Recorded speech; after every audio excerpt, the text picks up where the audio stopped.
thriller.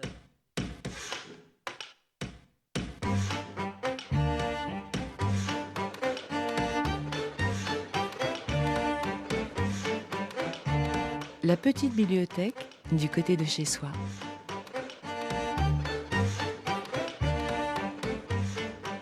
Bonjour Cécile Guéret, Bonjour. journaliste à Psychologie Magazine. Chaque semaine, vous choisissez un ouvrage qui figurera dans notre petite bibliothèque. Qu'avez-vous choisi cette semaine ?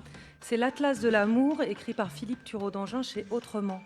Un très beau livre, d'une grande originalité et vraiment réussi. Alors bien sûr, c'est un atlas, donc vous y trouverez de nombreuses cartes, certaines avec des données statistiques actuelles, par exemple sur la fréquence des rapports sexuels des Européens, les lieux de production des aphrodisiaques, ou plus sordide, mais malheureusement bien réelle, la carte mondiale du tourisme sexuel.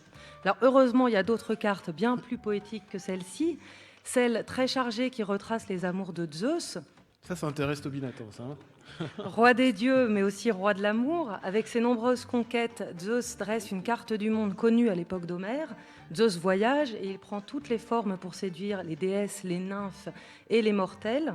Europe. Bien sûr, Europe. Ouais, bah oui, la vache. Alors il va de l'Atlas au Caucase, il se fait ainsi satyre face à Antiope, pluie d'or au-dessus de Danaé, cygne avec Léda. Il sait même jouer du registre de la faiblesse, par exemple lorsqu'il se fait coucou, mouillé et transi pour séduire sa sœur jumelle Héra et qu'elle le prenne en pitié et s'intéresse à lui. Nous pouvons aussi suivre les pérégrinations de Casanova, je pense que ça intéressera les hommes qui sont autour de cette table, Non. qui a séduit 122 femmes. Alors sachez qu'entre 1734 et 1797, le Vénitien aurait parcouru 65 000 kilomètres, ça demande quelques efforts, soit une fois et demie le tour de la Terre. Alors bien sûr, l'Atlas ne pouvait se passer de la fameuse carte du tendre, imaginée par Mademoiselle de Scudéry et gravée en 1654 par François Chavot. Bien sûr, il y a la mer d'Inimitié, le lac d'Indifférence, et nous passons ensuite par les villages de l'Empressement, des Petits Soins ou de la Médisance. Attention tout de même à la montagne de l'Orgueil qui menace les amants. Et sur cette carte du tendre, tout y est, du premier émoi jusqu'à la félicité ou à la rupture. Les textes de Philippe Thureau d'Angin sont documentés, bien écrits. Ils s'appuient sur la littérature, la poésie, l'histoire, les mangas, la psychanalyse, le cinéma. Vous y trouverez des schémas, des diagrammes, des illustrations qui sont très bien choisies. Et sachez que le circuit des sentiments amoureux dans le cerveau sont les mêmes que ceux présents pour les addictions.